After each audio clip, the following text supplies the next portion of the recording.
The scorching Arizona sun beat down mercilessly on the dusty plains of Tombstone County in the summer of 1887.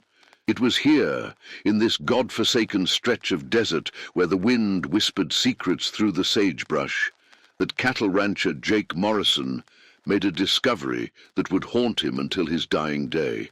Morrison had been tracking stray cattle near the abandoned Hendricks Ranch, a property that had sat empty for nigh on 3 years after the family mysteriously vanished without a trace. The old barn, weathered grey by desert storms and blazing heat, stood like a skeletal monument to forgotten dreams. Local Apache tribes had long avoided this land, speaking in hushed tones of the place where spirits are trapped in wood and flesh. As Morrison pushed open the creaking barn door, seeking shelter from an approaching dust storm, his lantern light revealed something that defied all reason and decency. The walls themselves seemed to breathe, bulging unnaturally in places where no wood should bend. Upon closer inspection, what he found sewn directly into the barn's interior walls would unravel a dark secret that connected the missing Hendricks family to an ancient Apache curse, one that demanded a terrible price for trespassing on sacred burial grounds. Jake Morrison had been working cattle in Arizona territory for the better part of 15 years. Ever since he'd drifted west after the war between the states. A man of simple pleasures, black coffee at dawn, the satisfaction of honest work, and the occasional whiskey at Murphy's saloon, Jake had carved out a modest but respectable life running a small herd on leased grazing land just outside Tombstone. The Hendricks family had been his neighbors and friends. Samuel Hendricks, a God-fearing man from Ohio, had brought his wife Martha and their twin boys, Thomas and Timothy, aged 12, to claim their homestead in 1884. They were the kind of settlers the territory needed, hard-working, honest folk who believed in building something lasting from the harsh desert soil. Martha tended a small garden behind their modest adobe house, coaxing tomatoes and beans from the stubborn earth, while the boys helped their father repair fences and tend to their small herd of cattle. Samuel had been particularly proud of the barn he'd built that first summer, a sturdy structure of local timber and adobe, large enough to shelter their animals during the fierce desert storms. He'd worked from sunrise to sunset, the twins fetching water and tools, while Martha brought meals wrapped in checkered cloth. The whole family had a hand in raising those walls, and they'd celebrated its completion with a feast that drew neighbors from miles around. Jake remembered those happier times, as he'd often stopped by for coffee and conversation. Samuel would speak of his plans to expand the herd, maybe even start a small trading post. Martha would share news from back east, letters from family that arrived irregularly with the mail rider. The boys, identical as 2 peas in a pod, were always eager to hear Jake's stories of cattle drives and encounters with Apache hunting parties, tales that now seemed prophetic in their darkness. The Apache in the region had been mostly peaceful since the Treaty of 1885, with Chief Nitsch's band keeping to their designated lands in the Dragoon Mountains. But there had always been whispers among the older tribal members, stories passed down through generations about certain areas that were taboo, places where the spirits of ancient warriors rested uneasily, waiting for justice or vengeance. Old Pedro, an Apache elder who sometimes traded blankets in town, had once warned Samuel through a translator that his chosen land sat atop what the tribe called the place of woven souls, a burial ground where their ancestors had practiced a ritual so sacred and terrible that even speaking of it invited misfortune. Samuel, dismissive of what he called savage superstitions, had laughed off the warning and continued with his plans. The last time Jake had seen the Hendricks family was on a crisp October morning in 1884. He'd ridden over to borrow some tools and found them preparing for what Martha called their harvest celebration, a small feast to mark the end of their first successful growing season. The boys were excited, running between the house and barn with decorations Martha had sewn from scraps of colorful fabric. Samuel stood proud beside his barn, hand resting on the weathered wood as he spoke of winter preparations. "This old barn's solid as a church, Jake. Samuel had said, patting the wall affectionately. "Built to last generations. The boys will inherit something worth having." That was the last conversation Jake ever had with any of them. Within a week, the Hendricks homestead stood empty, as if the family had simply vanished into the desert wind. No bodies were ever found, no signs of struggle, no indication of where they might have gone. The territorial marshal investigated briefly, but found nothing conclusive.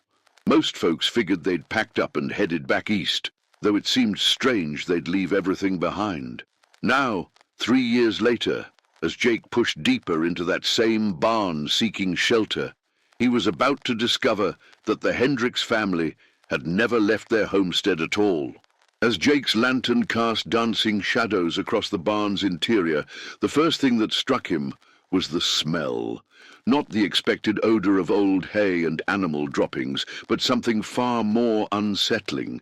It was sweet and cloying, like flowers left too long in the sun, mixed with an underlying metallic scent that made his stomach turn.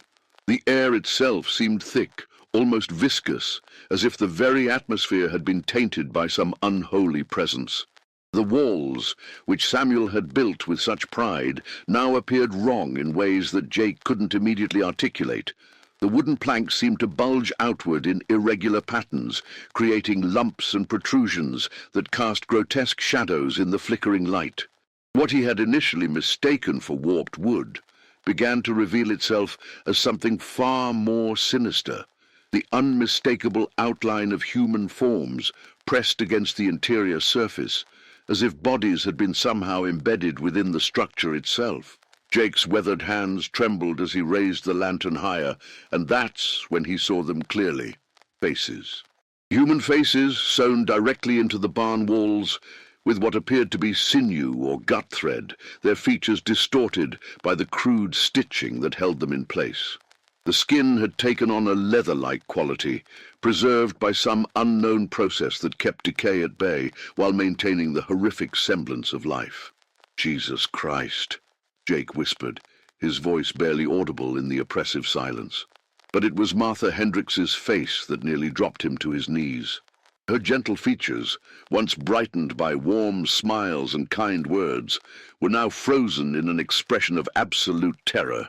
Her eyes, those same blue eyes that had welcomed him to countless family dinners, stared out from the wall with a glassy, vacant horror that suggested she had been conscious during whatever unholy process had placed her there. The twins, Thomas and Timothy, were positioned on either side of their mother, their small faces bearing identical expressions of confusion and fear. Their boyish features were preserved with disturbing clarity, down to the freckles that had dotted their sun-kissed cheeks. The stitching around their faces formed intricate patterns that seemed almost ritualistic in nature. Certainly not the work of any Christian burial practice Jake had ever witnessed. As his eyes adjusted to the macabre scene, Jake began to notice other details that defied explanation. The wooden planks themselves seemed to pulse with a faint rhythmic movement, as if something still lived within the walls. Occasionally, he thought he could hear the softest whisper of breath, though whether it came from outside the barn or from within those sewn-up faces, he couldn't tell. Samuel's body proved the most disturbing of all. The family patriarch had been positioned near the barn's center support beam, but unlike the others, his incorporation into the wall was more complete. His entire torso appeared to have been woven into the wood itself through an elaborate network of stitching and binding. His arms extended outward along the horizontal planks, and his legs disappeared into the lower sections of the wall. Most horrifying of all, his mouth hung open as if caught mid-scream, and from deep within that dark cavity came the faintest sound, a low, continuous moan that seemed to emanate not from Samuel himself, but from some deeper source within the walls. Jake stumbled backward, his rational mind struggling to process what his eyes were telling him. This wasn't the work of raiders or outlaws. No earthly criminal would have the knowledge or inclination to preserve bodies in such a manner. The intricate stitching, the ritualistic positioning, the unnatural preservation of the flesh, all of it pointed to something beyond human understanding. As he backed toward the barn door, Jake's boot struck something soft. Looking down, he discovered a leather pouch decorated with traditional Apache beadwork and symbols he didn't recognize. Inside were what appeared to be bone needles, still stained with something dark, and coils of sinew thread. A piece of bark bore symbols that seemed to writhe and move in the lantern light, as if the very writing carried some malevolent power. It was then that Jake realized the Hendricks family hadn't simply been murdered. They had been made part of something larger, something that connected their fate to powers older and darker than anything the Christian settlers of Arizona Territory had ever imagined. Jake's discovery of the Apache ritual pouch was only the beginning of his descent into a nightmare that would challenge everything he believed about the natural world. As he stood frozen in that cursed barn, lantern shaking in his grip, the walls themselves began to respond to his presence in ways that defied all earthly explanation. The faces sewn into the wood started to exhibit subtle movements. Martha's eyelids fluttered as if she were dreaming, and the twins' mouths seemed to move in silent synchronization, forming words that Jake couldn't hear, but somehow felt in his bones. Samuel's continuous moan grew louder, more insistent, and Jake realized with growing horror that it wasn't just a sound. It was a calling, a summoning of something ancient and hungry. Over the following nights, Jake found himself unable to stay away from the Hendricks property, despite every instinct screaming at him to flee Arizona Territory entirely. Sleep became impossible as vivid dreams plagued his rest. Visions of Apache shamans performing rituals by moonlight, their chants echoing across the desert as they worked with bone needles and sinew thread. In these dreams, he witnessed the Hendricks family being prepared for their grotesque fate, not as victims of violence, but as unwilling participants in a ceremony designed to bind their souls to the land itself. The dreams revealed the terrible truth. Samuel's barn had been built directly atop a sacred Apache burial ground known as the Place of Woven Souls, where ancient warriors who died in dishonor were bound to the earth through ritualistic incorporation into specially prepared structures. The practice was so old and forbidden that even most Apache had forgotten its true purpose, to create eternal guardians who would protect the sacred land from desecration by trapping the spirits of trespassers within the physical structure itself. During his waking hours, Jake began experiencing phenomena that left him questioning his sanity. Objects in his own cabin would move when he wasn't looking, his coffee cup sliding across the table, his rifle relocating itself to different corners of the room. Worst of all were the voices that seemed to emanate from the very walls of his home, whispers in a language he didn't understand, but that filled him with an overwhelming sense of dread and guilt. One particularly disturbing night, Jake awoke to find his cabin walls bleeding. Not the bright red of fresh blood, but the dark, viscous substance he'd smelled in the Hendricks barn. The liquid seeped from between the wooden planks in intricate patterns that resembled the Apache symbols he'd seen on the ritual bark. By morning the blood had vanished, leaving no trace except for the lingering metallic smell and Jake's growing certainty that whatever had claimed the Hendricks family was now turning its attention to him. The psychological toll became unbearable as Jake realized he could no longer distinguish between waking and sleeping. He would find himself standing in the Hendricks barn with no memory of traveling there, lantern in hand, staring at the sewn faces that now seemed more animated with each visit. Martha's lips moved constantly now, forming words that Jake began to understand were pleas.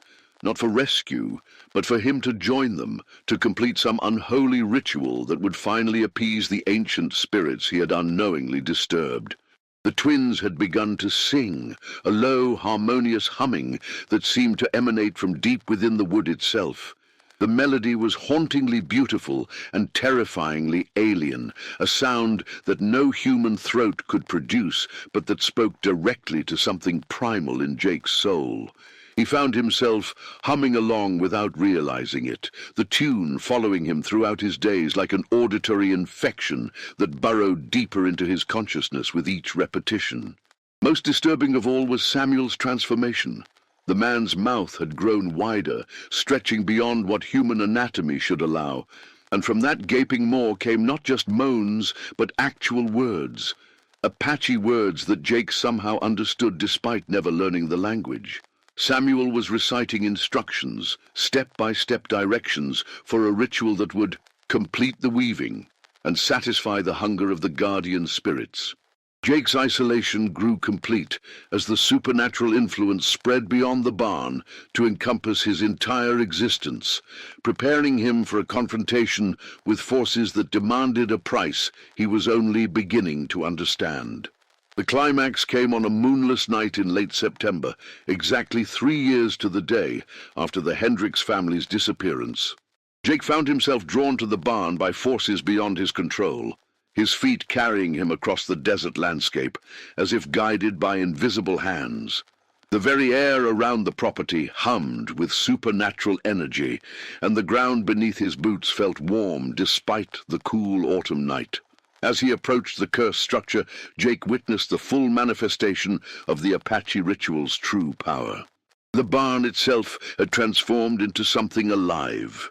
The walls pulsed with a rhythmic heartbeat, and the sewn faces of the Hendricks family now moved freely, their eyes tracking his approach with desperate intensity. The stitching that had bound them to the wood glowed with an eerie phosphorescence, creating intricate patterns across the barn's surface that resembled a massive spider's web designed to capture more than just insects. Inside the barn, the atmosphere had become thick as molasses, charged with electricity that made Jake's hair stand on end. Samuel's voice boomed from every direction, no longer confined to his sewn form, but echoing from the walls, the rafters, and the very earth beneath the structure. He spoke in perfect English now, his words carrying the weight of ancient authority. "You have witnessed the sacred binding, outsider. The guardian spirits demand completion of the ritual. 4 souls were taken, but 5 are required to seal the protection of this sacred ground forever." The twins began their haunting melody again, but now Jake could see their purpose clearly. The song was an incantation, a calling that summoned the spirits of Apache warriors who had been bound to this land centuries ago. Translucent figures began materializing around the barn, proud warriors with paint-streaked faces and traditional regalia, their eyes burning with otherworldly fire as they prepared to complete the ritual that would add Jake's soul to their eternal vigil. Martha's voice joined the supernatural chorus, her sewn lips moving in perfect synchronization with words that seemed to come from the earth itself. "We tried to resist, Jake. We fought against the binding, but the spirits are too strong. They've been waiting so long for someone to disturb their rest, someone to pay the price for our ignorance." The Apache warriors began a ceremonial dance around the barn, their ghostly forms weaving between the physical and spiritual realms. In their hands, they carried bone needles and sinew thread, the same tools Jake had found in the ritual pouch, but now glowing with supernatural energy. As they danced, the barn walls began to shift and change, creating a space large enough to accommodate one more body, one more soul to be woven into the eternal guardianship of the sacred land. Jake attempted to flee, but found his feet rooted to the ground as if the earth itself had claimed him. The spectral warriors closed in, their chanting growing louder and more insistent. He could feel his life force being drawn from his body, pulled toward the barn walls, where his place had already been prepared, a section of wood that had somehow formed the perfect outline of his body, waiting to receive his flesh and spirit. In that moment of ultimate terror, Jake understood the true horror of the Apache curse. This wasn't simply about death or even torture. It was about eternal servitude, about being bound to God's sacred land for all eternity while remaining conscious and aware of every passing moment. The Hendricks family hadn't been killed. They had been recruited into an army of spiritual guardians that had been protecting this burial ground for generations, each new addition adding to the supernatural strength of the barrier between the living and the sacred dead. As the bone needles pierced his flesh and the sinew thread began its work, Jake's screams joined the eternal chorus that echoed from the barn walls, a sound that would warn away the wise and draw in the foolish for generations to come, ensuring that the sacred ground would never lack for guardians to defend its ancient secrets. 3 months passed before anyone noticed Jake Morrison's absence. The territorial marshal, a practical man named Clayton, who had little patience for supernatural nonsense, rode out to investigate when Jake failed to appear for the monthly cattle auction in Tombstone. What he found at Jake's cabin suggested a man who had simply packed up and moved on. Clothes missing, personal effects gone, no signs of struggle or foul play. But it was old Pedro, the Apache elder, who understood the true nature of Jake's disappearance. When Marshal Clayton questioned him about the missing rancher, the weathered tribal leader simply pointed toward the abandoned Hendricks property and spoke a single word in his native tongue: completed. The barn now stood as something far more sinister than a mere abandoned structure. Local Apache began making pilgrimages to the site, not to worship, but to ensure that the ancient guardians remained satisfied and bound to their eternal duty. They brought offerings of sage and sweetgrass, burning them at a respectful distance while chanting prayers of appeasement to spirits whose hunger had finally been satisfied, at least temporarily. Travelers passing through the territory began reporting strange phenomena near the old Hendricks place. Some claimed to hear singing on windless nights, a haunting melody that seemed to come from the earth itself. Others spoke of seeing lights moving within the abandoned barn, casting shadows that resembled human figures dancing in endless ritualistic circles. Those brave or foolish enough to investigate closer told of faces in the barn walls that seemed to watch their movements, eyes that tracked visitors with expressions of warning and desperate longing. Marshal Clayton, despite his skepticism, eventually forbade citizens from approaching the property after a traveling preacher claimed to have heard voices calling his name from within the structure. The man, Reverend Blackwood, had attempted to perform an exorcism but fled in terror when the barn walls began to bleed and the voices multiplied into a chorus of the damned. He left Arizona Territory the following morning, claiming that some places were too cursed for Christian salvation to reach. The Apache Tribal Council, in a rare moment of cooperation with territorial authorities, officially declared the land sacred and off-limits to all outsiders. They stationed guards along the perimeter roads, not to keep people in, but to keep the unwary from wandering into the spiritual trap that the Hendricks barn had become. Old Pedro would tell anyone who would listen that the guardians were satisfied for now, but their hunger was eternal, and the sacred burial ground required constant protection. Years passed, and the legend of the Hendricks barn became a cautionary tale told in saloons and around campfires throughout Arizona Territory. Most dismissed it as frontier folklore, the kind of story that grew in the telling until fact became indistinguishable from fiction. But the Apache knew better. They understood that some forces in this world were older and more powerful than the ambitions of settlers and ranchers, and that the price of disturbing sacred ground was always paid in full. Local newspaper accounts from the territorial archives, decades later, would record 5 different incidents of mysterious disappearances near the Hendricks property. Travelers, prospectors, and settlers who vanished without explanation, leaving behind only abandoned campsites and the lingering scent of flowers mixed with something metallic and wrong. The barn still stands today, according to whispered accounts from modern-day descendants of the original Apache tribes. They claim that on certain nights, when the desert wind carries the scent of sage and the moon is dark, you can still hear the eternal chorus of the guardians, voices sewn into wood and flesh, bound forever to protect secrets that were never meant for the outside world to discover. Some boundaries, the old ones say, are not meant to be crossed. Some places carry prices that echo through eternity, and some guardians never rest. The Hendricks barn, remains a testament to the terrible cost of ignoring the warnings of those who understood the true power of sacred ground and the eternal hunger of the spirits who protect it.